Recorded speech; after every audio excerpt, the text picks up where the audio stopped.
রাজনীতির ক্ষমতার অলিন্দ আজকের দিনটিকে যুব দিবস হিসেবে ঘোষণা করেছে। নমস্কার, আজ 12ই জানুয়ারি স্বামী বিবেকানন্দের জন্মদিন। আজকের দিনে কত রাস্তার মোড়েই স্বামীজির স্বরূপ নকলকারী বিভিন্ন প্রস্তরখণ্ড গলায় পুষ্পমাল্য করবে, পূজার্ঘ্য গ্রহণ করবে। দেশ জুড়ে রাজনৈতিক ক্ষমতার অলিন্দে থাকা কত পাপী তাপির গলায় আজ নানান স্বামীজির স্তব শোনা যাবে। বেশ কিছু লোক দেখানো হাস্যকর উপাচার যোগে স্বামীজিকে স্মরণ করা হবে।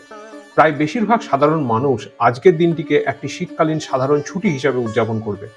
কেউ কেউ চড়ুই ভাতির পরিকল্পনা করবে, তাতে আনন্দ উপযোগের সব রকম ব্যবস্থার আয়োজনও থাকবে। এইভাবে স্বামীজি নানান সামাজিক আয়োজনের মধ্যে মৃত্যুর অনেক বছর পরেও মৃত হয়ে দীর্ঘকাল আমাদের মধ্যে জীবিত থাকবে। আমরা কি পারতাম? আমরা পারতাম এই যুব দিবসটিকে জাতীয় জাগরণ দিবস হিসেবে পালন করতে। আমরা পারতাম এই দিনটিকে ছুটি দিয়ে উদযাপন না করে অতিরিক্ত কর্ম দিয়ে উদযাপন করতে। আমরা পারতাম এই দিনটিকে শিশুদের খেলার মাঠের প্রত্যাবর্তনের বিশেষ দিন হিসেবে পরিণত করতে। আমরা পারতাম এই দিনটিকে উৎসর্গ করে কর্মযোগের জাতীয়তাবাদের ধারণা তৈরি করতে। আমরা পারতাম এই দিনটিকে উৎসর্গ করে মনুষ্যত্বের মূলগত মৌলিক শিক্ষাগুলোর প্রচারের মাধ্যমে দৃঢ় করতে, সঙ্গে শিক্ষার আলোকে তুচ্ছ সামাজিক বৈষম্যগুলোকে নির্মূল করতে। আমরা পারতাম এই দিনটিকে উৎসর্গ করে মানবিক ঐক্যের বার্তাকে বিশ্বজনীন করতে, সৃজনশীলতা এবং সার্বজনীনতার চর্চা করতে, এক নৈতিক সংবেদনশীল কর্মনিখর সমাজ গড়তে, প্রকৃত আধ্যাত্মিকতার খোঁজ করতে পারতাম।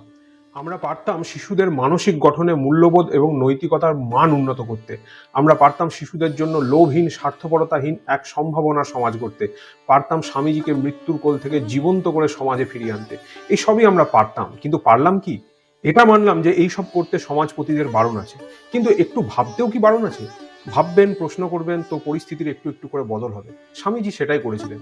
বেঁচে থাকতে সমাজপতিরা স্বামীজিকে শান্তি দেয়নি, মৃত্যুর পরেও দিচ্ছে না। তাই বলে স্বামীজি থেমে যাননি, মৃত্যুর এত বছর পরেও একটু একটু করে লড়ে যাচ্ছেন। এখন আপনাকে আমাকে ঠিক করতে হবে যে আমরা কার পাশে থাকবো, স্বামীজির পাশে নাকি সেই লোভী সমাজপতিদের পাশে।